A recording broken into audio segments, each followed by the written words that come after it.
Hi, good evening, Sagar. Good evening ma'am. आवाज येतोय? हो येतोय. Okay, perfect.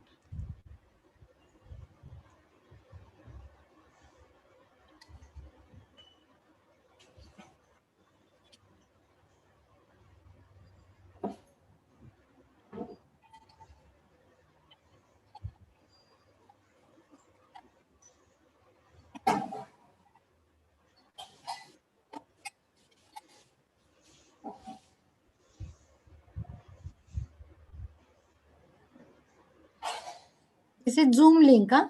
हो ma'am. And it is we are broadcasting on YouTube. YouTube also. हा madam 6:25 ला जॉईन होतो म्हणाल्यात. हो चालेल, no problem. We are around. हा, we are on time. Yes.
Good evening, ma'am.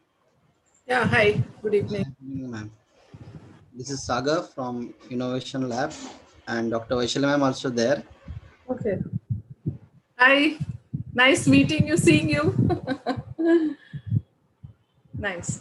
Thank you. You're on mute. Nice to see you as well, as we are talking every day with each other, and nice to have you with We Schools. This new initiative. Thank I you. already told you we are a successful IIC cell approved by the Ministry of Education, Okay. doing so well. So we really need your guidance, mentoring, and Sure. blessings too. Whatever I can. Sure. Yeah. See, because IIT Sign, we look at IIT Sign as our mentors. Yeah. There are so many, the experts are there. So whenever we are just Koini talking was to, there in some this thing. yeah. She was there in one of the panel discussion, and the chairman for that panel was Mr. Sanjay Inamdar. He drafted the startup policy for Okay. AICTE. Oh, acha. Okay. So she was there with us even we had Chakravarti sir's session on the product design. Oh. So that Ministry of Education and AICT people, they are saying ki, we school is very privileged because the IIT sign is next to you. You're in Mumbai. Yeah. We are in Mumbai, but now it doesn't matter whether you are in Mumbai or Yes. Yeah. so we are in Mumbai. It's very difficult to meet. Yeah. Great. Thank you. Thanks for the opportunity. Yeah, same. Thank you so much, ma'am. Yeah. So you can let me know when we are good to start. You know? Well, we start at 6:30 sharp, and my colleague Sagar, he is managing our IIC center. So Okay. he will introduce you, and he will take it ahead. All our faculties are also there attending the session, Okay. along with our all post graduation MBA students. Okay. And we all are, even Dr. Garima is here. She is again with the innovation, and she is a professor in HR. Oh, Have a great. very good, the multidisciplinary professors and the experts into the Very innovation nice. sector. Dr. Dambe, he is from design background. Okay. Great. Thank you. Nice to, thank you for accepting our invitation. Definitely, we are eager to meet each other personally. Sure. It's always a privilege. Thank you so much. Yeah, thank you. Namaste. Ma'am.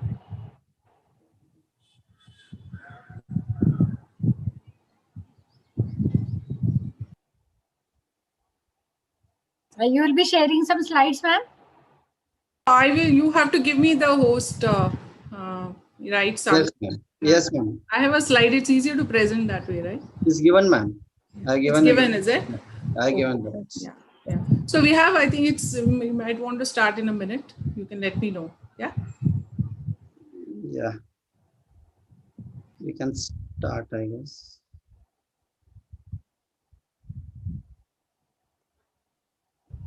Madam, students are there on the Zoom and for the YouTube also. Okay. Sagar, we can We start can now. start. Yeah. So, good evening to our speaker, Dr. Ganga ma'am, Dr. Vaishali Patil ma'am, Dr. Garima ma'am, Shruti ma'am, our esteemed faculty members and students, which are on Zoom as well as YouTube. Starting with in our day life, we face many problems, and many of us gets idea to solve that, and few of them have the opportunity to convert that problem into a business opportunity too. But how to start a startup with legal and ethical steps? That's the big question which always arises. So our today's topic on the same, which will taken by our esteemed speaker, Dr. Ganga ma'am. Introducing Dr. Ganga, she is a mentor in residence at Society for Innovation and Entrepreneurship, signed IIT Bombay. Ma'am has total 28 years of experience with corporate and academic area, working with several entrepreneurs, startup promoters. She also worked as a banker with small and medium enterprises and also educator, mentor, and facilitator. Ma'am is also an adjunct faculty in Center of Entrepreneurship with India's leading B school and operation head at India's oldest technology business incubator. She is also associated as a consultant for Indian State and Business Incubator Association for certain studies for the startup ecosystem. The blend of corporate experience along with academic orientation helps to connect with the entrepreneur and startups community seamlessly. We welcome Dr. Ganga ma'am and request to please guide us on how to start a startup legally and ethically. Over to you, ma'am. Thank you. Thank you, Sagar. Thank you. Thank you, Dr. Vaishali. At the outset, it gives me immense pleasure to be part of this wonderful audience. Thank you, Dr. Vaishali Patil, for taking that initiative where you actually, spoke and we discussed and helped me curate a little bit of the session. And thank you, Wellinger, the entire Innovation Council, the management, students, and faculty members, and all other colleagues for taking time out to be part of this session. I hope I will be able to do enough justice for the time you have taken out. So thanks so much. So Sagar, I would share my screen. So I have a PPT along which I would be discussing. So. Yes. So the format probably could be as follows, where maybe I can take them through a couple of slides, maybe somewhere at the right moment, take a pause for some Q&A and then continue, or I can continue and we can take the Q&A at the end. So we can just decide, Dr. Vaishali, as you think the session is moving, right? See, ma'am, let us finish our, lecture first, and then at 10-15 minutes, we'll have the question answer so that it will not disturb us much. Sure. The only thing is the topic is so heavy. I know. It's ethical and legal. This is, as we discussed, but I am sure that you will, with the help of few examples and applications, will make the session interesting. Fine. Sagar, in case there are some chats at the end of the session, you can flag it. Dr. Vaishali, any one of you. Right? Yeah. We can request students also. With students can mention the questions in the Q&A box so that we can take all of them at the end of the session. And if there are anything, questions or doubt in the chat box, they can mention is okay, or if there is any issue with the listening or slide, they can mention chat box, and we can take it. So I'm just sharing my slide. Sure, ma'am.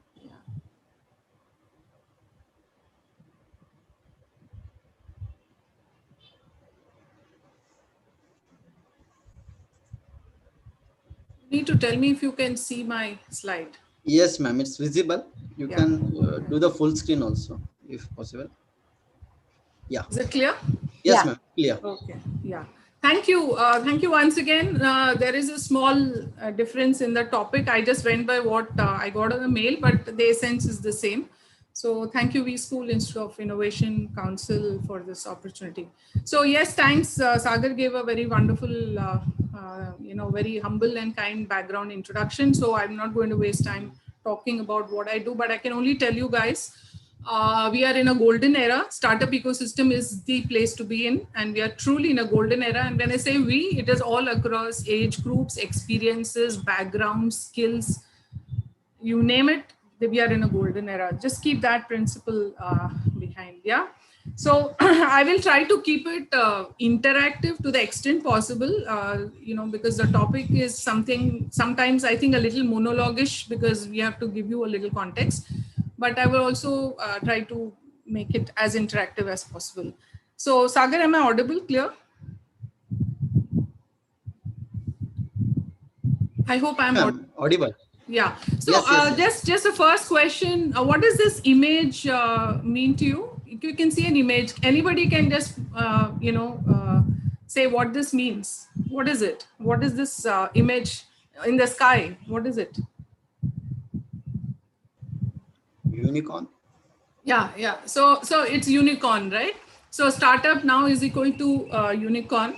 And I think there's so much in news these days. I think even till this morning, there was some news, which was moving around on the unicorn. So I think India is seeing, amidst all the pandemic, India is really seeing some beautiful times for the startup. The last unicorn, it gives me immense pleasure to say the last unicorn, that is Gupshup, which is the 10th one, which got announced yesterday, happens to be the first startup of Science IIT Bombay, right? So that this came in as a pleasant surprise, and I think as an academic linked incubator, this is a dream come true.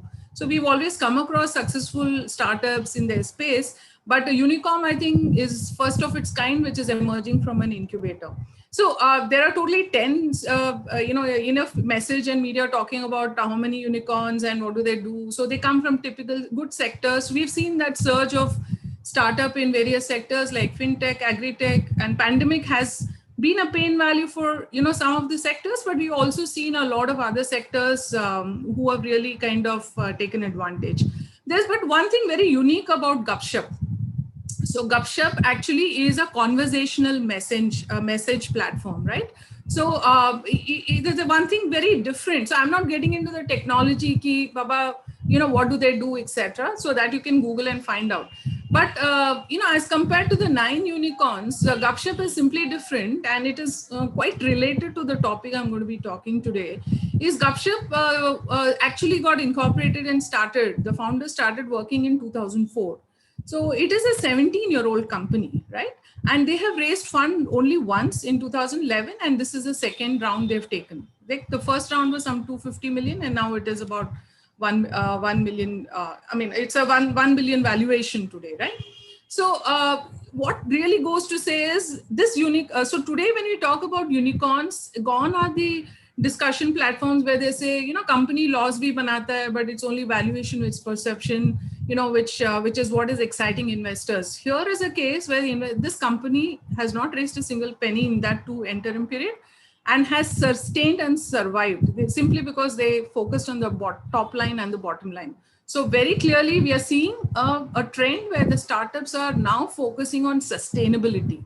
And sustainability not only means profit or top line or sales revenue, it's a whole lot of other things, and that's why it's relevant today, right? So, this is some NASSCOM data. So India is, like I told you, we are in a golden era, right? So India is the 3rd largest ecosystem today. This is a 2019 report. Very soon, if there are 10 unicorns in 2021 in a span of 3 months, I don't know by the end of this year how many more we'll get to see, and hopefully we'll see the numbers getting better here. So all the more reason that we are in this golden period. So I think before we get into the topic, I think it's important to understand what a startup ecosystem is. So I'm not going to spend too much time because I think all of you already know it, but I'm just setting a context so my discussions become that easy, right? So this startup ecosystem, if you see on the right of my screen, it's basically, it's an ecosystem comprising of stakeholders where each and every stakeholder has significant role to play.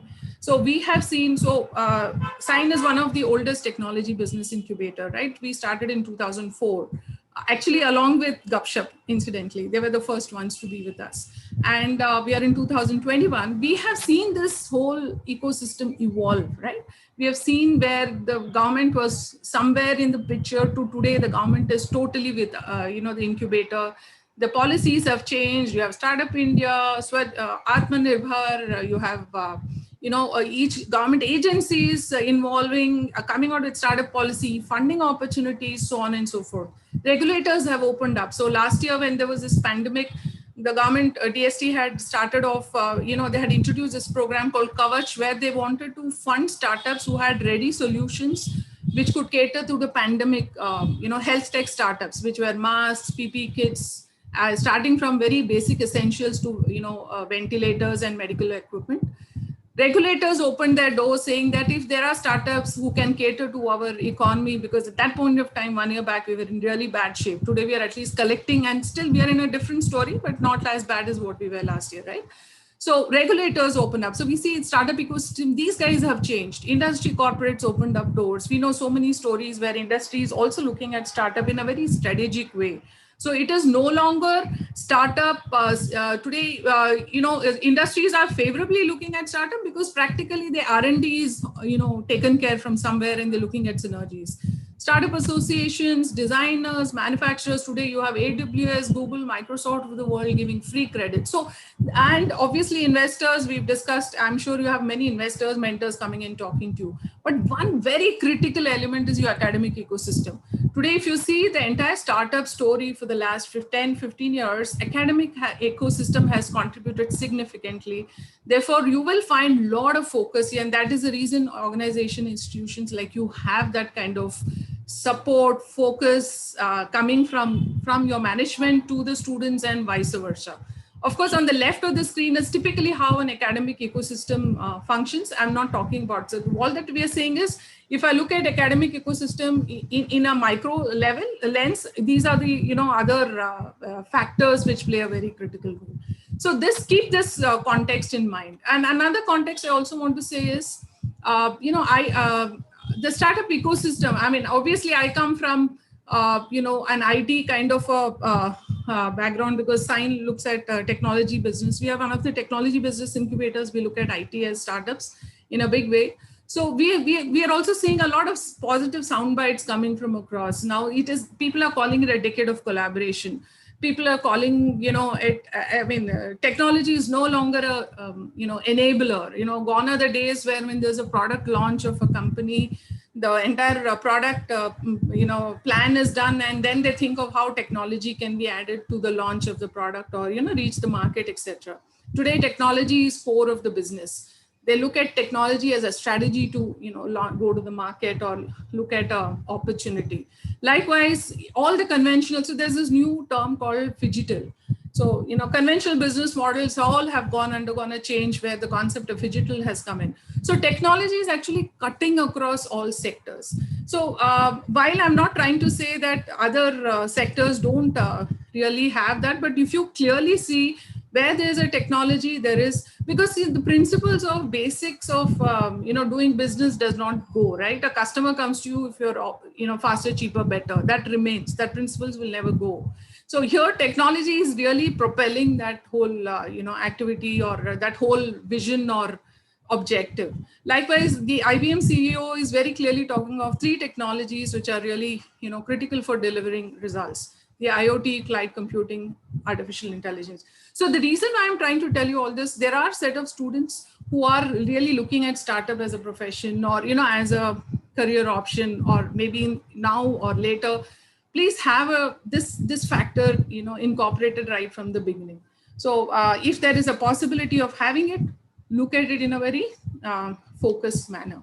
Now, typically I also want to give a context to the topic of ethics and legal, etc.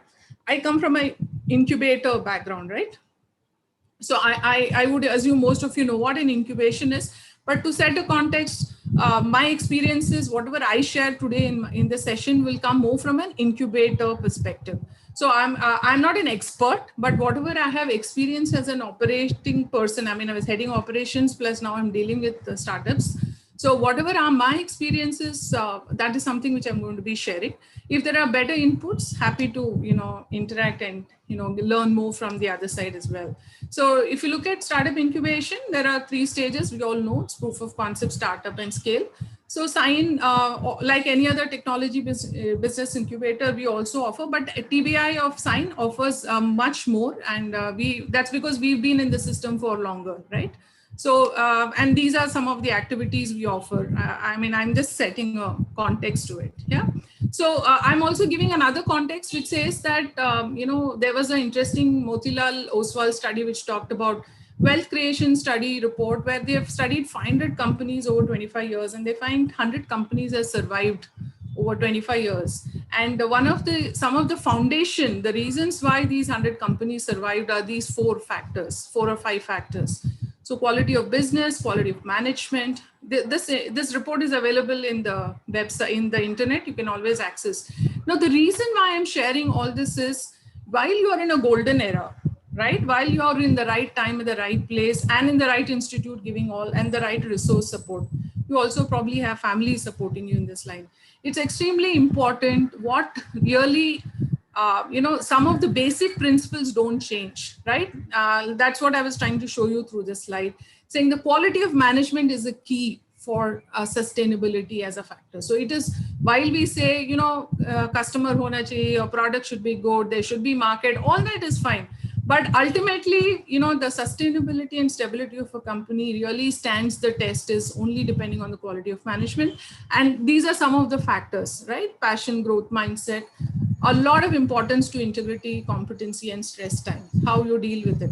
So that is the reason I'm linking this to today's session, where we are talking about ethics, value, and the legal aspects of startup.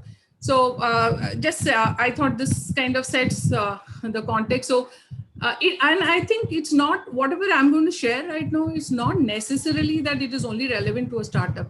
I think all of you are students, largely you're all in a stage at a, at the cusp of really taking off in your professional life. Either some of you might get into your corporate roles, or you might get into startups, or you could do something very different. But whatever we are going to discuss right now, I think these will never change. Okay, these principles are never going to change. So somewhere that is the bigger message I want to say. It's not just about only startups, but it's much more beyond startups, what we as individuals can take up from here.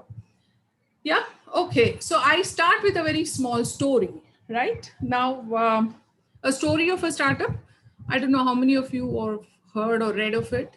So there is this app called Super Tatkal app. Yeah, now Super Tatkal app, if those of you who have traveled by train, booking, if you don't have train ticket bookings on time, you have the Tatkal option where you actually can go and, book your tickets one day before. And we all know when, those of us who've been hostelers and who really not had, who had to go to locations where, you don't have airports, or even reaching by road was challenging. So we've always looked at Tatkal, and we know how we sweat it out, like Tatkal ka window khola 1 hour and it's all booked, right? So that's generally the trend. We've seen it, and I think that's the reason even railways are also trying to see how to make it, user friendly and less stressful.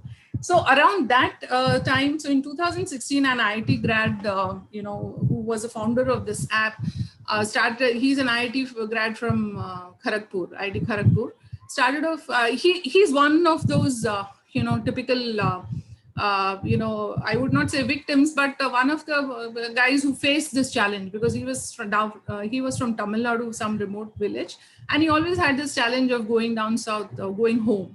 So, and most of these guys who come from these technical institutes do have the caliber and understanding of, they do understand technology far more better, or they're more hands-on, or whatever you call it. So he said, why don't I start off something which really can solve this pain value, right? So he found a good problem solution fit. So what he was bestowed with is the tech understanding, tech knowledge, right? He actually knew how to develop an app, so that he can, solve this problem. So he must have just, toggled and tinkered around sitting in the hostel room, and he realized he seemed to have understood it. So he found the problem solution fit, where the solution was faster ticket booking on IRCTC platform. Now I'm looking at it from a startup perspective. So suppose you were to make a presentation to a startup, to an investor, or to any pitch, they'll ask you, what is your problem solution fit?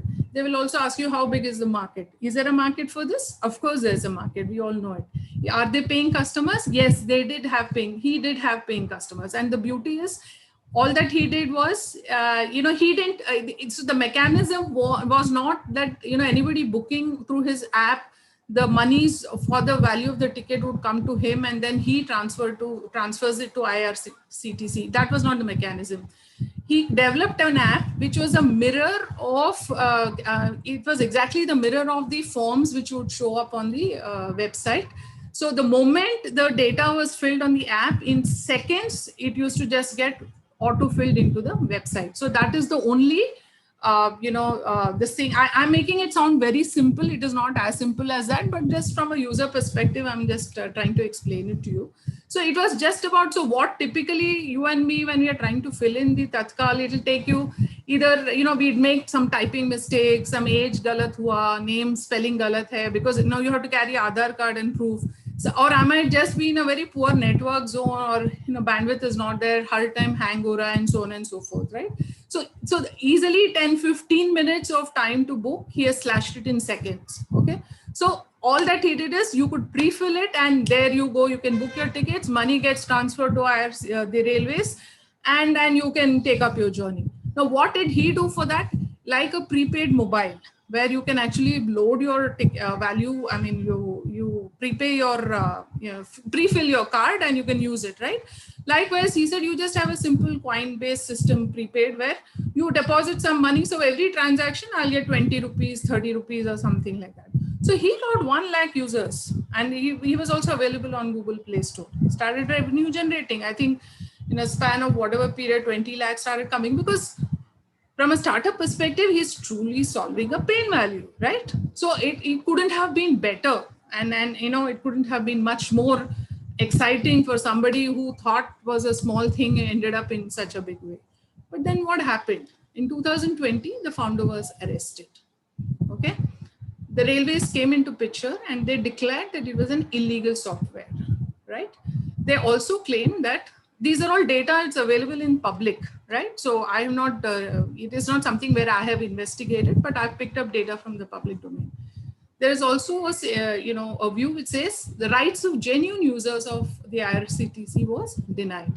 They also found that this whole engagement. So if you look at, we have authorized agent booking agencies.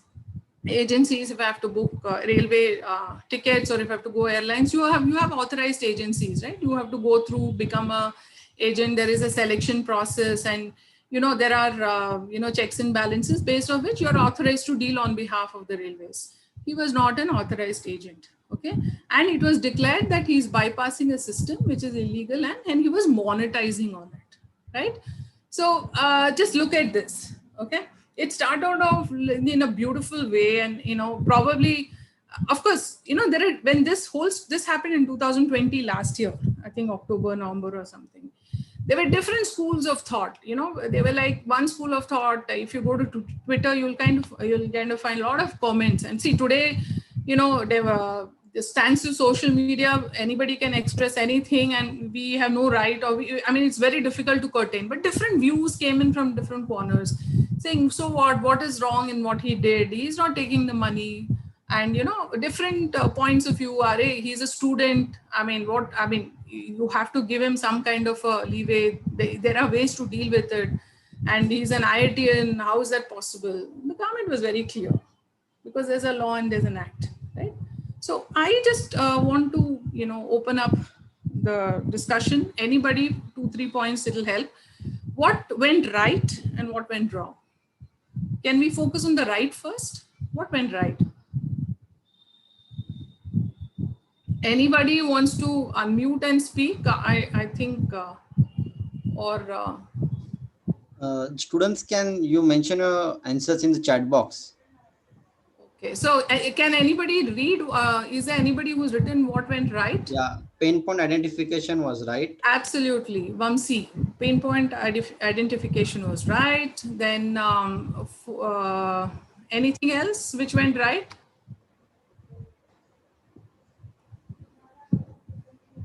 Anything else? Any other points? Was accepted by users quickly. Yes, Rohan, you're right. So that's music to any startup's ears, right? Yeah. User-friendly and easy app. Absolutely right, Animesh. You're right. Target market was huge. Absolutely right, Dr. Rutu. Rohan Jain says real-time problem solving. Very good, very good. Yeah. So don't you think all this is so true to a startup? So whatever startup sessions you have gone through in the past, these are the things they've asked you to do, right? But what actually went wrong here? What went wrong here? Obviously, I've given you the story, but what went wrong? Where actually the calculations went wrong, amiss? What went wrong? Do you think there's something went wrong? Ignorance of law, absolutely. Yes. Dr. Rutu?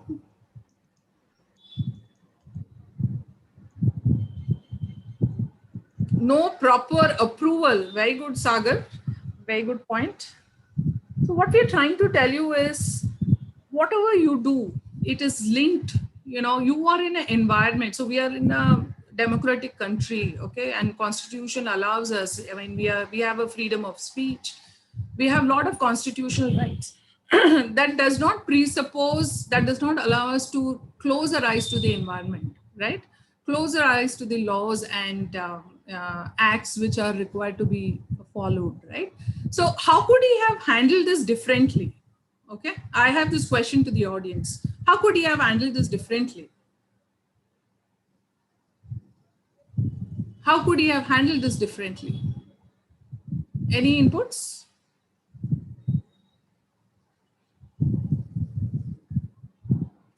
How could he have handled this differently?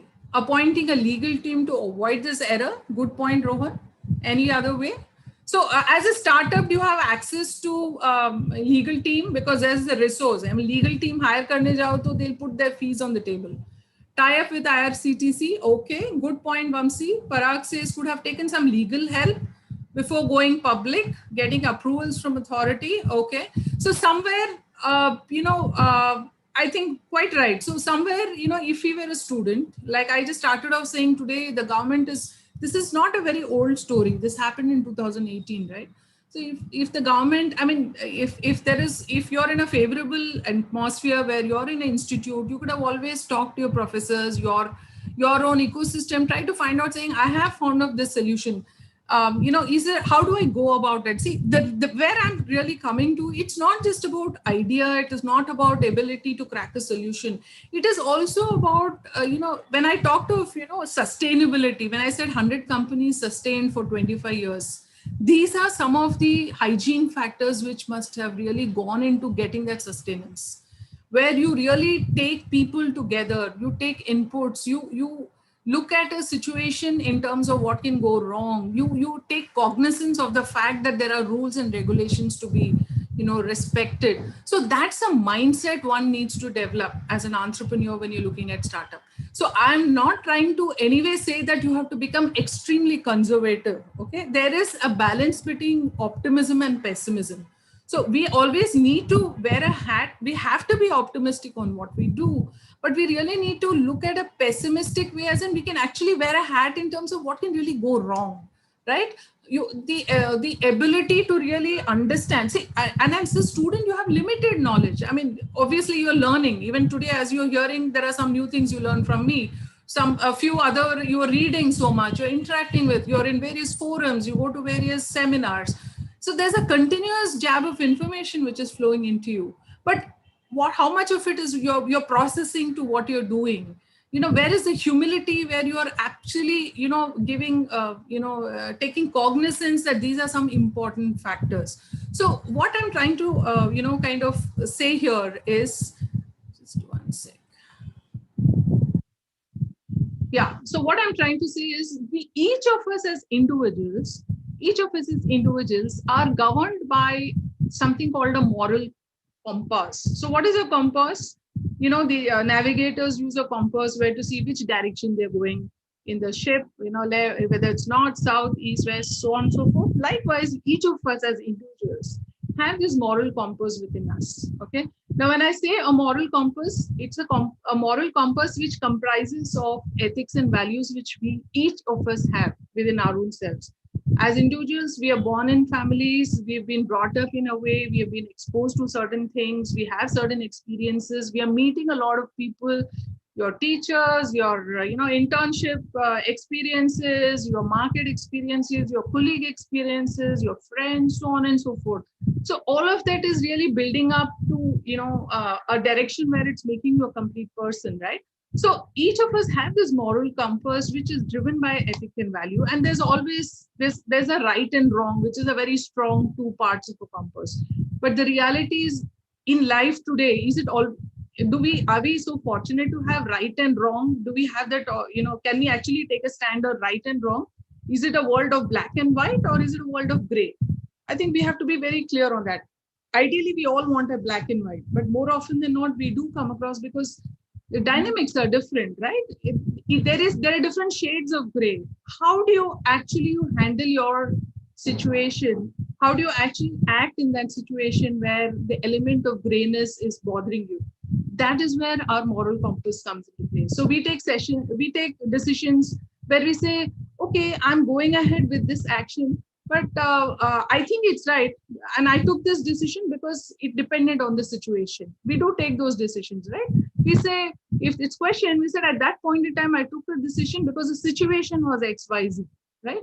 So that also is something which is, one way. So the reason I'm making all these statements is, if this guy, the IT grad Yuvraj, his name is Yuvraj, if he were in a position to really defend his stand, his decision, in a way which sounds logical, plausible. Today, you have ISRO chairman Nambi Narayan. There's a movie on him, right? He got a Padma Bhushan also, right? And if you hear his story, it's really sad. I mean, he did so many good things, but he went through, because when you grow, when the competition goes up, there are enough people to, ensure that the competition is, putting pressure on us. So if you look at the ISRO chairman, he actually went through grinding, situations where he had to prove himself several times, right? Saying that, look, I didn't act like a traitor for the country. So, but finally, we all know that, all the charges were removed and he got the highest order. So what we're trying to say is, whatever decisions we take, we are governed by those ethics and values. And if we're able to really stand by the test of that time, saying on what basis you took the decision, whether it was right or wrong. If it is wrong, so if it is the other way, where it was found that the Yuvraj, the founder of Super Tatkal app, really took us attitude which says that as long as I don't get, it doesn't matter, or it's an individual choice. So what's the big deal, right? If we had approached it that way, then I think he's in trouble, right? So please remember, when you talk of startups, when you talk of, any career, when you talk of ethics, when you talk of ethical way of doing things, ideally speaking, black and white is what we like, but then we have to understand that we need to really introspect and see the ethics, values we as individuals have in life, and then take those decisions. And tomorrow, with time, these decisions can link at you in some future state for some reason, because running business, right? Anywhere, anything can spring up. Okay. At that point of time, you should be able to justify the stand. And that is the reason your ethics value make a very, very important, starting point of a startup, right? And we are not just talking of startup. A startup journey is today's unicorn. A founder's dream is unicorn. A startup founder dream is to go and get the IPO in the market. So he wants to be registered with SEBI. So if you want to really embark yourself in that journey, this is the first starting point one need to really, be aware of. Your ethics and values is starting point, right? In whatever you do. So, and why we're talking of this, because you face internal, external challenges. You have challenges where you need to come out with solutions, product where there's a good market fit, funding is a problem, team is a problem, and it's not an easy journey. The reality is, it's a very shaky journey, and every point in time, those dilemmas and decisions are going to be covered with your ethics and value. So I was trying to put this startup journey in a very diagrammatic way. So typically, when you look at a startup journey, it starts, there are three important elements to a startup at a very broad level, 40,000 feet. So there's innovator, or, the people who generate the idea. There's ownership, that is, there's the people's skin who's in the game. So typically, innovators are the people who actually also put in some money from their end, or, their families. And there's business. Obviously, you're working on the product, technology, etc. So to start with, startup, all of that is in one bubble, as in we are trying to say it is all under one headache, right? Or one person or a group of people. At this stage, what is really critical is what really can keep this binding, and what really can propel the startup to move from here to the next stage, which is the acceleration stage, is ethics, values of the founders and the core team, and vision alignment. We have seen, I can share with you as an incubator. So we are here for last 17 years. We've, got about 170 startups in our incubation so far. At any point in time, we have 40 running live. And on an average, I think we must have seen 2,000 odd startups in the last 15 odd years. What really has worked favorably for the teams, which have, obviously it's a good product, good solution, but the team cohesion. So today what happens is, founders get together saying, chalo, friends or classmates or, your batchmates, you all get together and work. You're all friends. So you really, that's how generally we hear stories of startups. So, everything is fine. It's all fun, discussion, etc. But, when the games get a little serious, where funding happens, grant comes in, And there we have seen cracks happening. Okay. There we have seen, say, and there's no right or wrong, because each of them, see, like I told you, in a family of, two siblings, both the siblings are different. So why not two founders of a startup? So the ability, the core values matter, the ethics matter, and that becomes the binding factor for the startup to really face. So if you've heard the startup's death rate, there's called a value of death. In 3 years, if they don't, there is enough research to say 3 years ke upar, they don't survive, or, if they're not able to face the 3 years barrier and, go, they're not, so many percentage of startups die, fade off, all of that. One of the basic reasons, of course, product market fit is true, and, funding, etc. is true, but the dynamics and cohesion of the founders together, that is something we have seen, dissonance, values not working. Say simple things like how you account for an expense. Okay. So in Sign, when you're at an innovation, that is the idea stage, there are some small grants given to them. 5 lakh, 10 lakh. Of course, there's a process. They're all technology startups. It's a process of, selection, etc. And we tell them we would want, and there are milestones to achieve for that funding which is given to them. So it is expected that, you start maintaining every paisa ka kharcha in your Excel sheet. Now, there are some people who meticulously do it. And some people say, theek hai na, abhi kya, 10,000 hua na, we know where it is gone. So we will take care of it. When we do the end of the year, when we have to, finalize the profit and loss, we know where it is gone. Even your record keeping. So somewhere that really, might be a very small this thing, but it really sets the culture, the tone of how you do business. Vision as alignment is very important. So we have this famous startup. It's not a startup. It's called Atomberg. They are like one of the most energy efficient fans. If you Google and see, they started somewhere, I think 2011 or 12. The founders exited and came back to the company 6 times. They started off as 4 people, and these 4 guys in about 7 years, they went in and went out. Why? There was some difference, there's some issue. It's not just difference. You come in. So typically our families fund our education, saying that after you finish your graduation, you will get a job, and you can probably, if you've taken loans, you end up paying. So there are some family compulsions.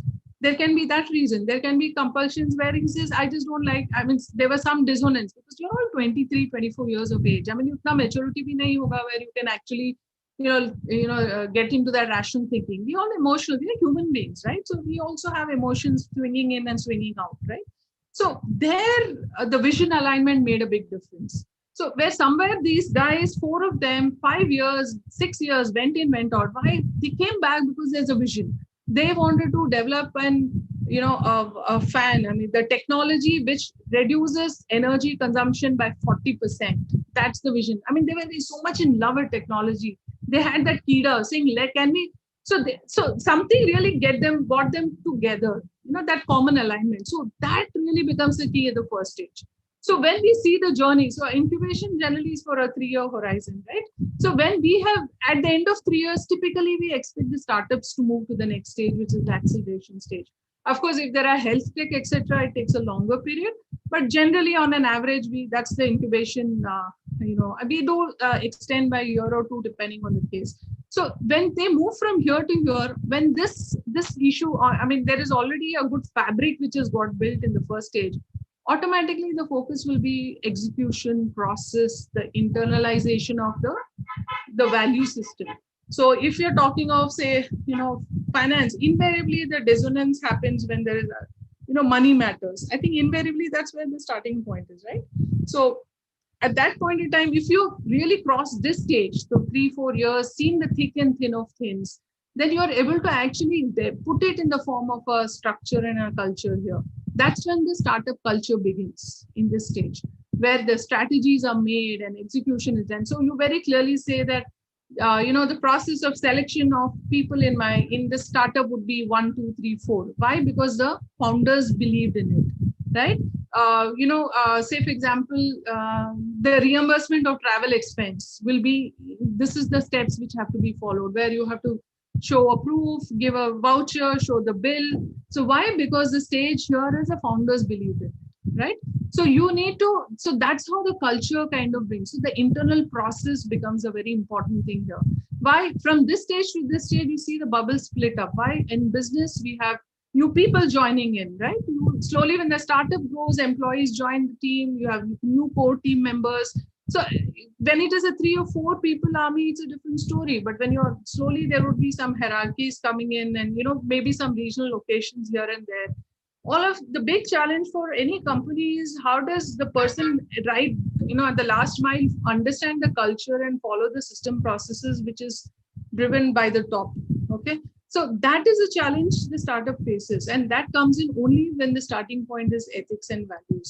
So at this stage, you will find investors stepping in.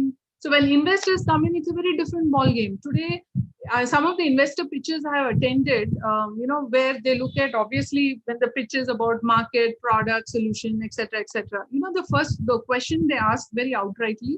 So how long? I mean, when they deep dive into the founders, the team, okay, and they do ask a couple of things like, what's your background, how do you know each other, and stuff like that. And finally, they end with one very interesting question. Suppose it's a startup which has been in the system for 3 years or 4 years. The question they ask is, tell us one of the worst fights you have had. One of the worst fights you have had. Okay, how did you handle it, and and how did you come out of it, and move on. That speaks of the value and ethics of the founder. Okay, so it's extremely important as an individual. You need to carry that, right? So then we move to the next stage, which is early growth. So typically, a startup would at this stage have a product validation. They would have started talking to customers. They would probably, if there were some regulatory approvals, that's taken in place. Slowly, the innovator is also becoming an entrepreneur here. He's no longer an innovator. So he's also he's changed his mindset. He's also tried to probably, he's not, he could not develop it. I mean, there are times, when we have innovators, you say, look, I like to be an innovator. I understand technology. I just can't get into the shoes of, this business skills, etc. So that's when, they're encouraged. So when we look at a team, we're looking at complementary skills where, so like, students like you really can make some beautiful co-founding partners to good innovators, because some of them really find it difficult to adapt, or they feel that they're happy this way. They need people with business skills. So, I mean, institutions like yours, your school, your members, your students can really actually collaborate with such institutions and, see how you can, of course, there has to be an alignment of vision and so on and so forth. But I'm just saying this is one thing which comes in. So likewise, we move. So at this early growth stage, what you'll find is a sense of professionalism. So you imagine the story from ethics, value, founder, co-alignment, then moves to strategy, execution, internal process. There is transparency, there is communication. So if there is a conflict, there is room for doing mistakes. Okay, in the sense like, if there is a new employee who's come in and probably there has been a small error in what he was doing and it has caused some damage here and there. The culture where he can come and report back, and there is a system where the person and the problem is kept aside and looked at the problem, and the employee is feeling empowered to go back and work. So that is the culture which is got built in the second stage. And in the third stage, there is a sense of professionalism. So, where, there are clarity of roles, when somebody joins and there are HR systems and processes in place. So there is no ambiguity, favoritism, nepotism. All of this is, kind of slowly put in place. You can see the bubbles are also moving in different directions. Why? How does that happen? Only when the first stage, the values and ethics of the founders are there. So today, the culture of an organization starts. So today you have the Tatas or any large companies, the Kotak banks of the world. There are many books which have come up also. You will always find there is, like, I think SPGMR came out with some 6 books written by the faculty and Mr. Gopalakrishnan. They are focused on some 4 or 5 key leaders. Please read those books. So you have people like Uday Kotak, Harsh Mariwala. There are a few more also, very many more, right? They have studied the individual and seen how that individual, it's not just individual, it's like an individual, and then there are multiple steps, and how an institution has got created. So the story of an institution starting, so all of them have been a startup at some stage, right? And they've moved to that level. Likewise, you go to the rapid growth, which clearly is, the new element called corporate governance, which comes in. So when we talk of corporate governance, it's not a very new science or a study. corporate governance is a mix of so many things we discussed. And this purely from a startup perspective, like what I told you from an incubator perspective, right? So typically, if you look at an enterprise life cycle of a startup, it has all these ups and downs where sales and cash and profit. I mean, this is just indicative. So while, the startup has to really fight the external world, trying to remain in competition and see, customer hai, nahi hai, market share, so many other external challenges, policy changes, environmental changes.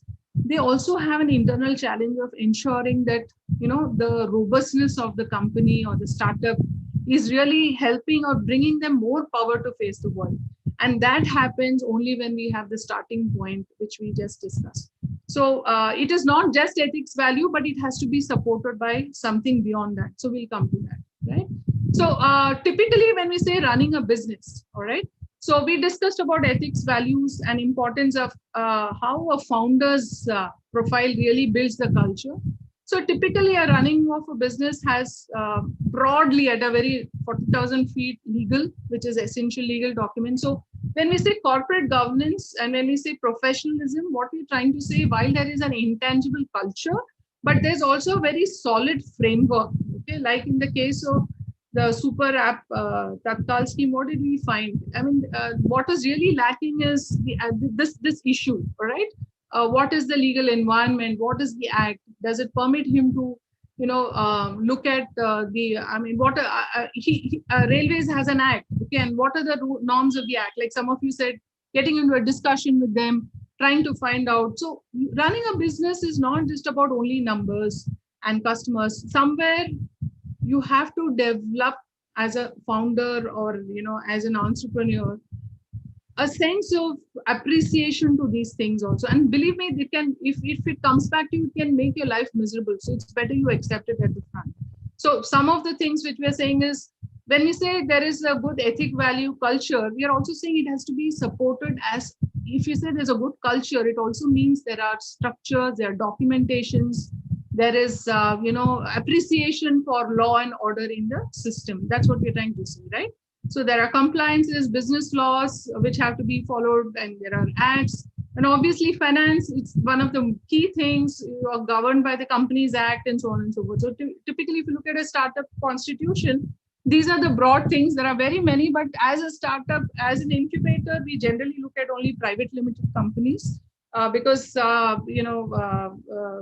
there is a scope for outside parties to invest. But there are startups, there are incubators which look at sole proprietorship and partnership. Sole proprietors typically at the innovator stage, where they are at an ideation stage. So they say, okay, let's start, let's see, let's explore.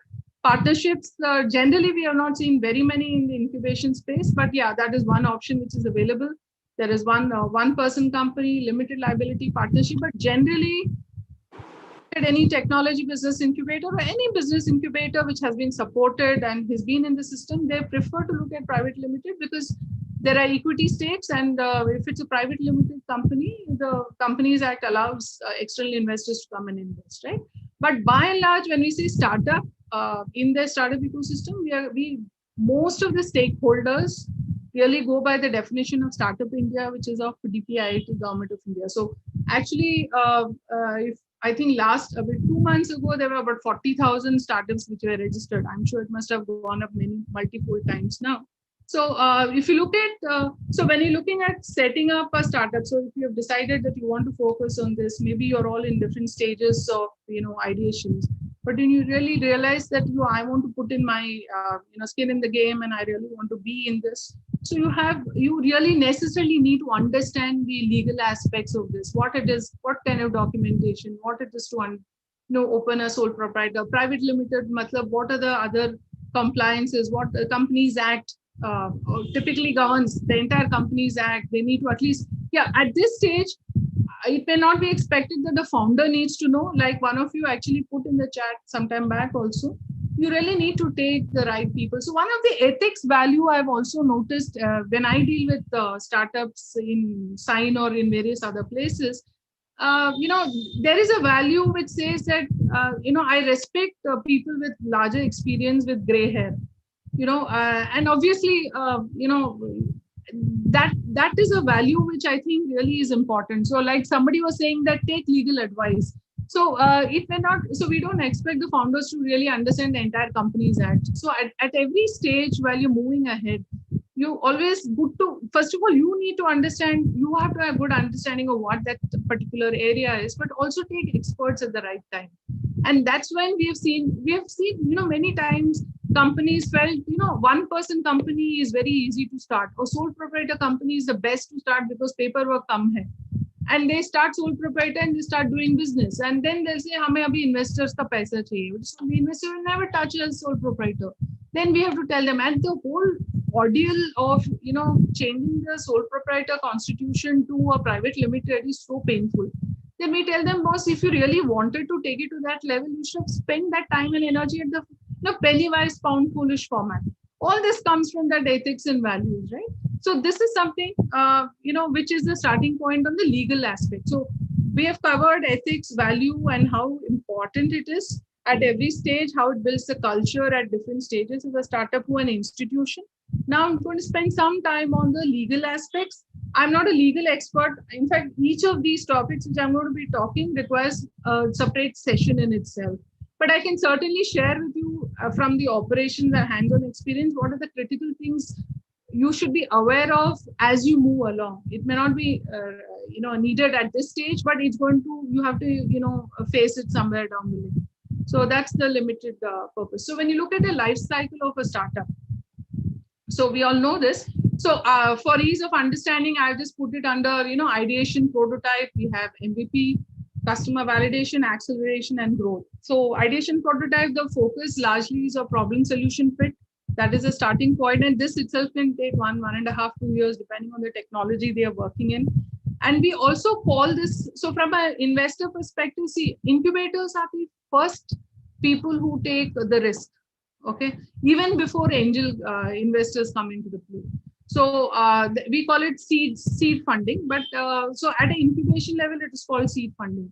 So and we take innovators at an ideation prototype stage. That is much earlier than the stage of MVP, right, or minimum viable product. So we call this a pre-stage, pre-seed stage.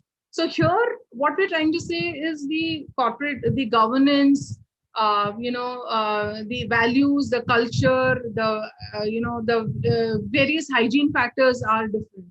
Then you move to the next stage, it adds on to the previous stage. So we talked of paid pilot model, product market fit. Here you get seed stage, so where the seed funding also can come in. So here the requirements change, and so it is like, building up a building. It is like building the building floor by floor. So unless you have a very strong value system and a culture right from the beginning, you won't be able to build a very strong building, right? So likewise, you'll find stage by stage, the requirements change. I'll just take you through in the next session, next slide. So the acceleration stage actually is a stage where the business creation actually happens. That's when the angel funding invariably comes in. Obviously, the scale-up stage where the series A and B, like you had the Tiger kind of investors coming. It's not, Tiger is not series A, it is much later. But you have the bigger venture capital and PE companies coming in, right? So when you look at that, it's extremely important to understand this diagrammatic representation. What we're trying to say is startup is right in the middle, all right? We are talking of ambitious set of founders who want to really make it big. They want to set up an institution. They want to go IPO. That is their dream. So alongside, what really needs to be understood is the objective is not just about making money. The objective is to ensure that each and every stakeholder's interests are taken care of. Or, it is not just about, it's not just interest. Each and every stakeholder's faith which they have put in the startup is something which is responsibly held. So, when we talk about, governance, or we talk about legal, when we talk about corporate governance, or we talk about ethic value, please remember there are 4 important pillars based on which a startup really goes through that journey. There is a fairness, principles of fairness. There is a principle of transparency. There's principle of accountability and stability. So when you talk of, say, for example, startup dealing with customers, right? So as a founder, and believe me, when you start off with business, right, the biggest challenge for you is you're a small guy, you're competing with a big corporate for the same customer. there's always this challenge of negotiation. Why should a customer look at you when they have the big names coming? So, how do you deal with that, right? So invariably we try to undersell. There would be different shortcuts, long cuts, or there are different challenging dilemmas one faces to really close a deal. And believe me, getting the first customer is the dream for a startup, right? So when you're under that tremendous pressure, I will just get back to the moral compass we're talking of, the right, wrong, and the gray areas.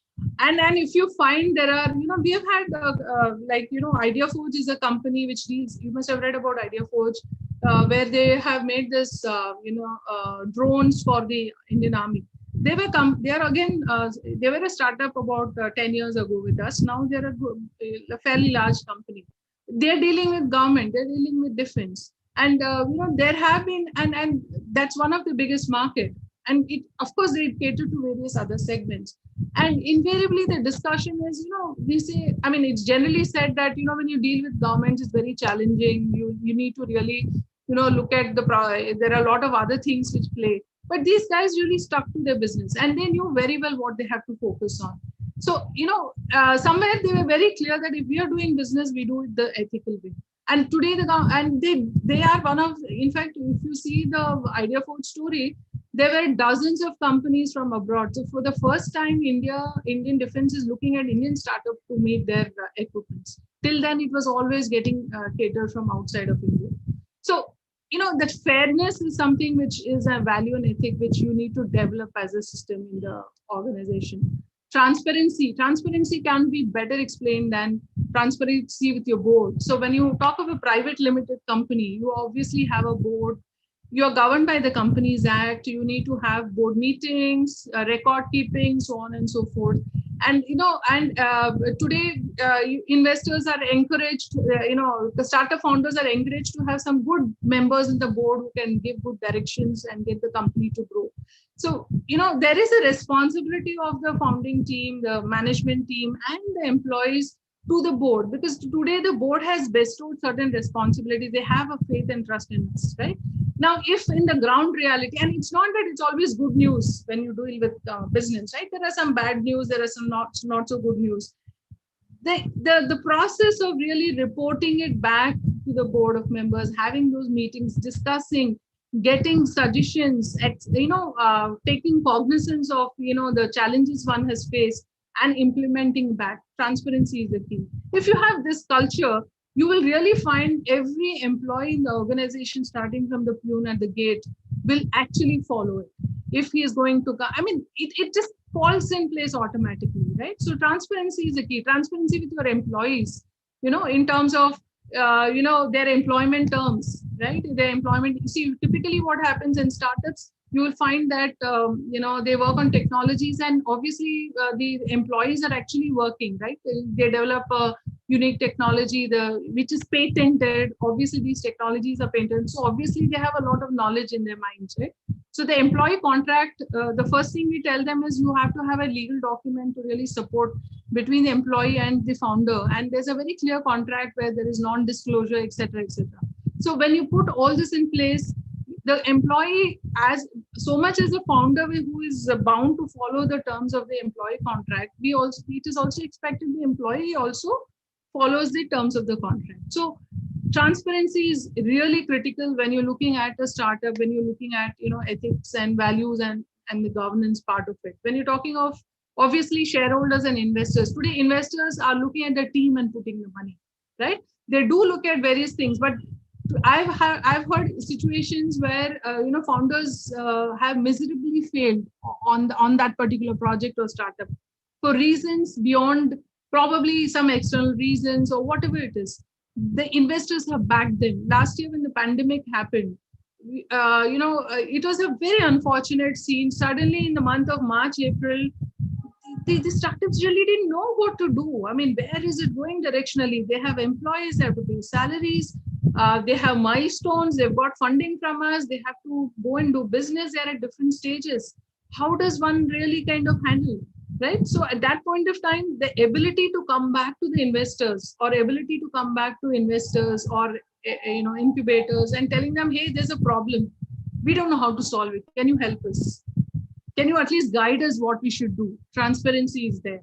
employees didn't get salaries. That, we had to tell these startups saying, boss, please don't ask them. The easiest thing is to cut costs. The easiest thing is ask the employees to go home. We encourage the startup founders to say, hey, why don't you just talk to the employees saying, boss, today there is this situation. Somewhere you have to sound a little vulnerable, not for anything, but because today two things are critical for a startup. One is customers and the other one is employees. There's nothing else. If there's no customer, no employees, startups have no major place in this whole universe, right?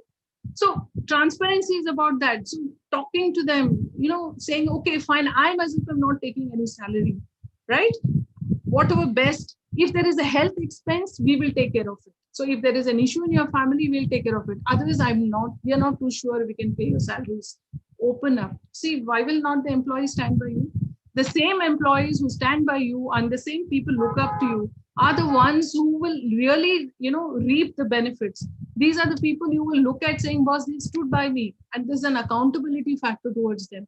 That's when you look at ESOPs and so on and so forth. So when we talk about stability of an organization, it is not just about only the business side. It is the entire culture. Today, I don't know if you're aware, there is this, new concept. I mean, there's this, a new strategy played by companies like Apple, which is called planned obsolescence. I don't know if you've heard that. So this has been in the news for long. So what is planned obsolescence? Planned obsolescence is developing a product or a technology or a design which automatically in 2 years will get obsolete, which will force the customer to look at a new purchase. Now we all know that people who are Apple users are already big fans, and there have been there have been many countries, many states in the US, some countries like France have actually filed have filed charges against Apple for this. So what we are trying to say is you are responsible towards the society also. The reason being that if there is a planned obsolescence as a strategy, your numbers will go up, your sales will go up, customers will come back and buy new products. Why not? Right? But what happens to those millions and hundreds and thousands of phones? What happens to the e-waste? What is the mechanism? Look at the kind of harm it is doing to the environment, right?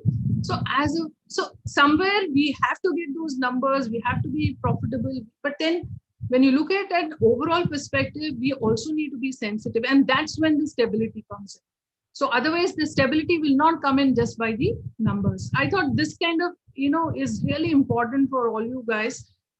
Be it you might be in corporates, you might get into leadership positions, but please have these 4 principles imbibed in your mind. Fairness. There's no harm in saying, sorry, there was a mistake. It's better to say that rather than, coming and building into many other things. Of course, even the rules of the game is that you have to, do what the Romans do, you do it. But then it has to be sufficiently justified, right? That's a call which each of you individually will need to take. So keeping these principles in mind, I just thought some of the important legal arrangements, right? I think this is the legal part of my session. So the pre-seed stage, so for want of, this thing, I call it pre-seed stage, seed stage, and Series A, B, right? So very important, if you're a private limited company, memorandum and articles of association are important because you have your object clause that aligns you to the vision. Founders agreement is the key. Because like I told you, founder dissonance happens, various points in time. I've had situations, I can tell you, I don't want to name the startup, where there are two friends. I would say one of them, I would not say friends, but they're colleagues in a company. One of them was little senior by designation, but the other one was equally good. Both of them decided that, hey, there's a great opportunity outside, let's do a startup. Perfect. They both of them had superb complementary skills to work on it. The senior guy actually took off. He quit the job first, and he started off on his own. So obviously the documentation, etc., was more driven by him in the signatures and the authorized signatory and documentation. Then the other colleague, she joined in later on the promise saying that, okay, once you join, we will be called as co-founders and founders. So she joined and business started. They started doing very well. 6 months passed for some reason. And so when you do business, there are a lot of things you agree, disagree. Like I told you, you can't have a very hunky-dory situation where everything is yes, yes. You need to have, some kind of agreement for a healthy atmosphere so that the best comes out for the startup and for the system. So various things has actually hurt, or maybe whatever is the reason, it didn't kind of, the senior person did not take it well. Till date, they have not signed in a founders agreement.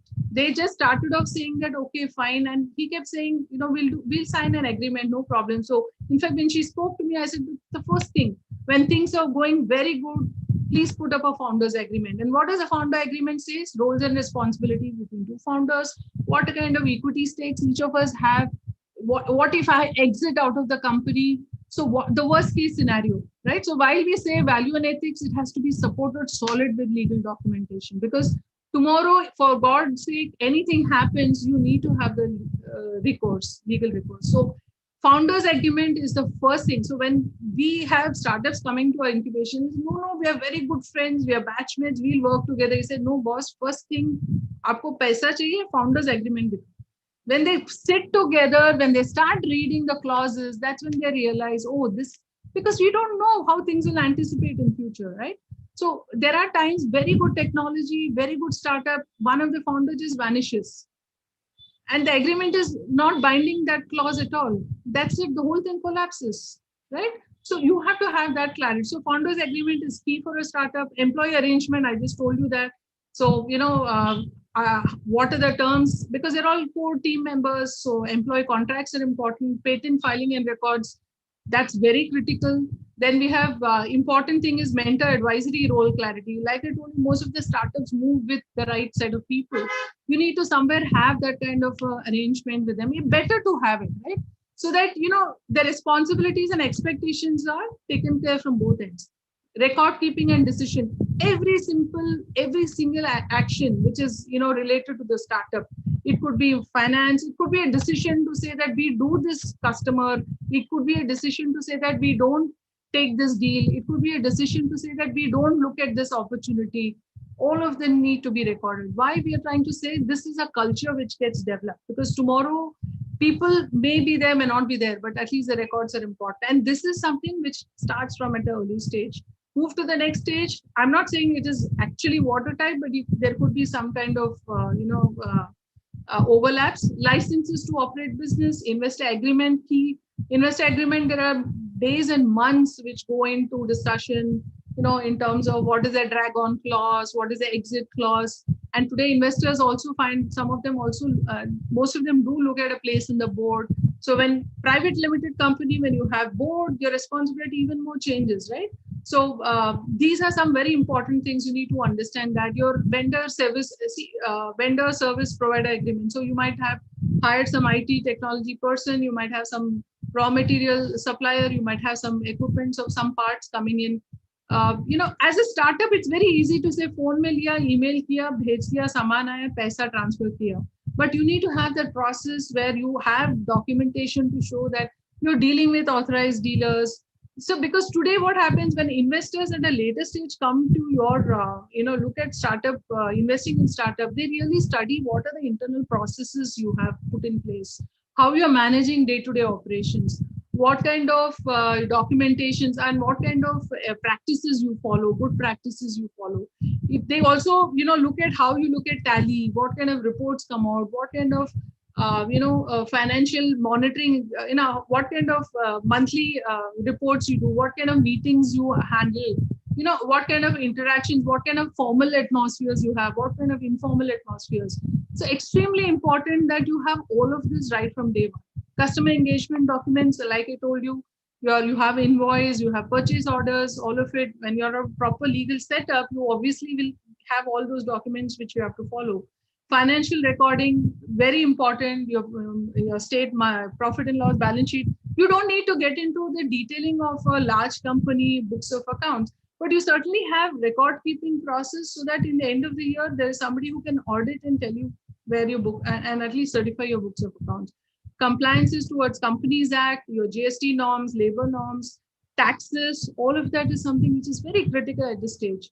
The board, we discussed that, the internal processes, it's all about communication. If you notice all these discussions, we are trying to say that fairness, transparency, accountability is the underlying is communication. Communication in the form of channels, which is verbal. It is in the form of legal documents and structures.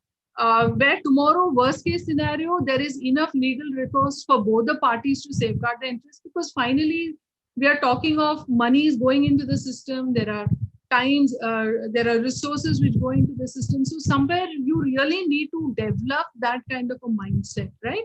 Then we move to the third stage where actually we are talking of institutionalizing an organization. It's no longer a startup. So there are websites, there is policies, there are structures, there's a proper org chart with roles and responsibilities. There is an authorization policy, there is a delegation policy. There is, it's not that, you can just walk in and, of course, I'm not trying to say you should have a very rigid culture. While you have a very informal setup where you should have, we do encourage our startups saying, don't just be after work, create a very live atmosphere, have, at this stage, once in quarter, meet with your employee families, have those small breaks. See, because ultimately what happens, guys, is it is human beings. We're all human beings. Today, an employee doesn't, in HR, I think it's a very common saying that a person doesn't leave the organization because of the organization. It is because of some person, right? Either it could be a boss, co-worker, whatever it is. So ultimately, if you are having a very fair, transparent atmosphere with proper documentations to take care, anybody would love to work for half the salary. Half is just an extreme status, but they would say, for me, money matters, but I think I'm more happy here working, right? So ultimately, we are saying set of people, because today, if employees are happy, they're going to take the extra mile, because when your startup grows, it's practically not possible for you to think. You need to have 100 minds thinking for you. And that happens only when you develop that culture, right? HR policy and processes, we discussed that. Board of directors, we actually encourage our startups saying, as you grow higher and become bigger and bigger, please ensure you get different types of independent directors. It is not necessarily that you need to get from the same allied sectors or, same alum. Look at something different, because they come with a very different experience. Obviously, it has to be aligned to the startup, whatever objectives, but they're able to contribute something different. And the value of the founder is, looking up to these members to look up for guidance. So today, as Sign as an organization, we are 17, 18 years old. But if you look at our board constitution, we have people from different walks. Nobody is connected to incubation. So our vice chairman is Mr. Ashank Desai. We have investors. We have some people from the financial CEOs of certain financial intermediaries, some other companies as well. We have a variety. We have investors, very, very well-known investors. We have people from within the IIT campus also. So when we have board meetings and we put agenda points and we look at strategic discussion, the variety is crazy. And a founder is so overwhelmed, and he really gets that kind of data point to go back to his team and say, hey, let's get cracking. This is an opportunity we need to work on. Go back to the board again in the next meeting and say, this is what we did. And you will automatically find everybody thinking for the founders. Today, you talk to an SME, they'll say the biggest challenge is koi tikta nahi hai, sab chhod ke jaate hain. They're aate hain, 6 mahina seek ke, they leave and go. But if you treat the employees in a way like how a founder wants them to think, why will an employee go? They will stay because they're excited, right? So this atmosphere and culture, that is fairness, transparency, accountability, definitely will lead you to a stability, right? Obviously, we're looking at external and internal contractual obligations. As a company grows, the markets grow, you reach out, regulators. So health tech companies have to deal, say they want to look at Europe and other countries, the local regulators matter there. Your funding agencies, government agencies, you deal with forex, bankers, so on and so forth. So what we're trying to say is this is not a complete set of legal documents, but we certainly know from a startup who come, especially from an incubator, we have seen these are very critical, okay? So what these are just indicator. These are like at a very macro level. So such of those who are planning to really get into it, please engage with the right guys at the right time, so that you actually get that inputs and you kind of move on. So I just want to end the session with some of these points. Actually, this was something which was, these are thoughts of my CEO, Poini Bhatt. You know, she very firmly says that, she very firmly, in fact, she told me to give this message to you because she's not well. But she said, please tell the audience it's difficult to undo legal and financial non-compliance, remains on permanent records, have a company secretary, compliance resource from the beginning. Suppose you can't hire a company secretary, there are different ways to get this input. High cost, huge cost attached to non-compliance of any of these matters which we discussed. You have to treat compliance as an investment because it's no longer a, like technology is no longer an enabler, it is a strategy. So treating compliance is also becoming an investment today. It enhances credibility with financial stakeholders. Like I told you, investors are willing to invest in team for another startup with a better idea, even if they have burned fingers in the first one, because they believe in that team. They say, hey, that's fine, we know. And if an investor has to take that stand, saying that bhale we lost money here, okay, and we are willing to support this team in the other venture, obviously they've done the due diligence. Just imagine the kind of comfort. And I'll give you the other extreme. Housing.com, the famous company, which was, supposed to be a unicorn in the making. Where is it today? If you Google and find out, and if you have read about it, one of the main reasons is the CEO had huge dissonance with the investor. The board finally had to chuck the CEO out. And if this had to be done in such a public way, you can imagine how much of pressure must have got built up over a period of time. Removing a CEO out of a board cannot be worse. I mean, it is one of the worst things one can imagine. If you don't handle things right from day one and build the culture, and we've also heard of situations where the culture was so bad, there was so much of bricks and bats at the employee level, the culture was so bad. So if the board had to take the call and the CEO, who's responsible? The founders who started, who allowed that culture to grow like a Dracula, right? So very important. Please remember that. Okay. Typically, 10-15% higher valuation for compliant startups. That's what US looks at. I think even India is.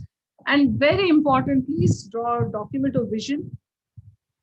Generally we say vision, mission, goal, all that is, something which is more on paper. But, for a serious set of startups, very important, brainstorm. It might take 15 days to come at it. But, today we have family businesses also doing, family vision documents. They go out, stay for 2 months, 3 months, because even family businesses have challenges in terms of getting alignment of vision of the business amongst so many second, third generation. So in alignment of vision, ethics, value of the founders is really the key. The goals automatically comes in, code of ethics need to be set. And that's how is the first step to really move in. Obviously, this has to be duly supported with a very solid understanding, a compliant mindset from a legal perspective also. So I think with that I'm almost done. So we're talking of value ethics, culture of startups, professionalism, and obviously we're talking of this stage. Thank you. And I'm done with my session. I hope it was informative, and I'm happy to take questions. Thank you so much, ma'am. It was very interesting, though, as discussed, the topic was with theoretical and the legal aspects were there, but with the help of examples, you really made the session very interesting. Go to you, Sagar, for the question answers. Students, you can put your question box, or you can raise your hand so that we can unmute you. So I'm pausing my. I'm stopping. I'm not. I'm pausing my share option. I hope it's okay. Yeah. Yes, ma'am.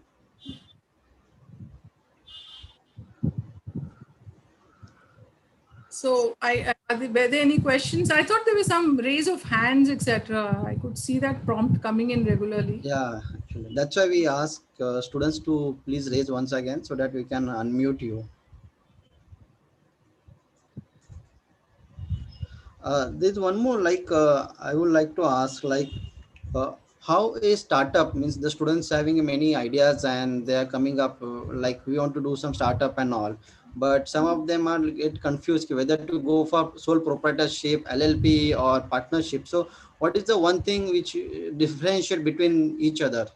See, So of course, I'm not a legal expert, but by the virtue of sole proprietor or partnership, it's one person, two people together, and they're governed by various acts, right? Partnership Act and Companies Act for a private limited. But if you're looking at startups, if you look at what an investor would look at in a startup ecosystem, we definitely will encourage them to look at a private limited company. Like I told you, what is the story of so when a startup moves from one stage to another, say from a idea stage to prototype, POC stage to MVP stage, it needs money to grow, right? And today's startups don't get debt finance easily. They don't get bank loans because they don't have any past records to show profitability. It is only equity as an option which is available. Of course, there are friends, relatives, those kind of people who also chip in initially.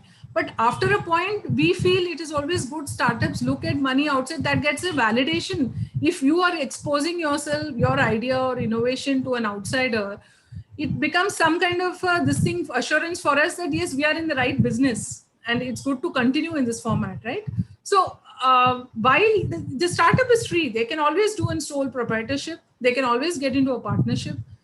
I mean, nothing stops them. But whenever a set of founders are looking at getting into a startup business, you need to look at it from a long-term horizon, saying that what is it that really, so if I'm looking at a journey where I want to make $1 million or this is the vision. Yeah, like I told you, it's not just the vision, but you would say that I want to look at entire 20% market share. So if you have to grow there, you need money. And if you want investors, you should very well know that an investor will put money to you only when you are a private limited company.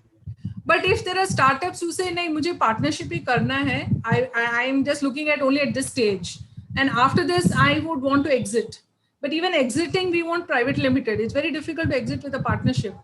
So that's their choice. So nothing stops, from coming into any of the constitution. But taking same thread, encourage private limited. Yeah. Taking it, extending to this question only, there's one question from Dr. Rutu Gujrati ma'am, that could you please share difference between LLP and a private limited company? So again, this is so. It's a little bit legal question, but there's one question from So private limited company is under the Companies Act, okay, and so you have to have a board. There are minimum number of members, who are. There has to be a board, and you're governed by the Companies Act rules and regulations. You have to file your documentation with the ROCs, etc. So limited liability partnership is a form of a partnership where, so typically when a partnership dissolves, right, the liability gets spread amongst all the partners, okay? But in a limited liability partnership, what happens, my understanding, I'm not an expert, again, I'm telling you, this is my operating understanding, is that the partner can limit their liability up to some point. So which means if there are dues beyond that, that partner is not legally allowed. I mean, he says, this thing is only so much, threshold is only so much, and that gets documented. But I think this should be validated by an expert. Maybe when you have sessions of some CAs or something, you can have this question running. Sure. Sagar, I have a question. This is Dr. Swapnil. Yes, yeah, sir. hi. Sorry, I have a little bit noise around, so please bear with me. So, ma'am, I have a very basic question. Could you please put some light on, the journey of a startup from startup to its IPO state level? Is there any typical timeline, ideal timeline? Can you just help us on this, please? Yeah, so it's a good question, and I think it's a question which can be researched also. So basically, the startup, like I told you, Dr. Swapnil, I'll start with the incubation, right? So if an incubator journey is from the ideation, we are talking of a 3-year horizon. So we believe that a startup in 3 years, again, I'm leaving health tech companies because the gestations is longer. It could be 5 years, 7 years also, because you have clinical trial and regulatory approval and so on and so forth. But typically we expect, I mean, a good startup with all the right, stats in place, from all ends should at least be able to reach the market in 3 years. I'm saying at least be able to get their customers, engage with the customers, start selling in 3 years. Then depending on the market, so it's something which cannot be universally applied, but then it depends on how large the market is and how rapidly they want to expand. Of course, today the biggest advantage with startup is you can scale up fast. So if you're in the right place at the right time, investors actually challenge the startup. So we have had situations where startup go with a proposal to the investors saying we want to scale up 5 times, 10 times. But the investors are so excited with the idea, this is 5 times, 10 times, you should scale up 100 times, we will give you the money. Okay. So Right. so situational in terms of the market they are in, the kind of opportunities which is available. And so I don't know if I'm answering the question. Like today I told you Gupshup has taken 17 years to become a unicorn, right? Correct. We have had companies, other unicorns who have taken less than 5 years and 7 years also. So it is a very it is a product of so many factors, obviously external and internally. It is also the founders, their ability and their interest, but also a lot to do with the market and the external environment. Views are not many, as you said. Now we are seeing that. In fact, Sign also has had one company called Transpact, which was the first company to get listed in the stock exchange in the BSE platform, I think. And they reached that stage, yeah. But I think unicorn is what people are really aspiring towards. But I think if you read Gupshup, they're also talking of IPO in the next few years. So in this case, it has taken 17 to 18 years because they have grown steadily in a stable fashion. So it has taken 18, 20 years. Maybe another startup might take much shorter period. So we really can't generalize it, but I can certainly tell you initially it would take 5, 10 years at least for them to stabilize. But again, it depends on agility of so many factors. Ma'am, there's Thank you, one madam. question. Thank you. Yeah, thank you. Ma'am, there's one question in the chat box. Should I require prospective angel or venture capital investors to sign an NDA, non-disclosure agreement, so they don't steal my idea? Yeah. Is it recommended? Yeah, so it's a good question. Who's asked this question? Amay. Amay, yeah, Amay, I think it's a good question. Yes. So while there is generally a saying, generally it is said that nobody can steal your idea and, you are the karta darta, all that is fine. Today the investors, when you pitch to them, there are times, today investors have become very savvy about the technology. Okay. So it is not just about market and opportunity. Like suppose, I'll give you an example. Suppose you look at, a solution which has AI ML component, okay, artificial intelligence component. And there are some specific investors who only support AI solutions. Now, if you look at the investor profile, you will definitely find 1 or 2 people who are masters and experts in AI. Right? And if a startup has to present to such an audience, and if the startup truly has developed some very unique solution where, it is like creating a huge value and they see it's a breakthrough technology, so to say, there definitely the first, of course, it might, at the cost of saying that I might sound rude, but you can actually politely tell them. So the first time when you meet, you can share with them at a broad level, which can be shared in public. When it comes to detailing, probably they have to politely say that, yeah, we will certainly be wanting to know if you can tell us what exactly is your interest level. It's all about how you negotiate and get your things done. And if you're good in your stuff, in your solution, your technology and opportunity, an investor will definitely appreciate this point. So India definitely will help, but you should really know when to ask for it. But it is essential, yes, for technologies. Yeah. Sagar, can I ask one more question? This is again Dr. Swap. Yes, sir. Yes, sir. Please. Okay. So, ma'am, I just wanted to know what could be the secret sauce of having a good valid valuation, at certain stage of a startup. What could be the best way to have a better valuation? Let's say Airbnb. They started somewhere around 2014.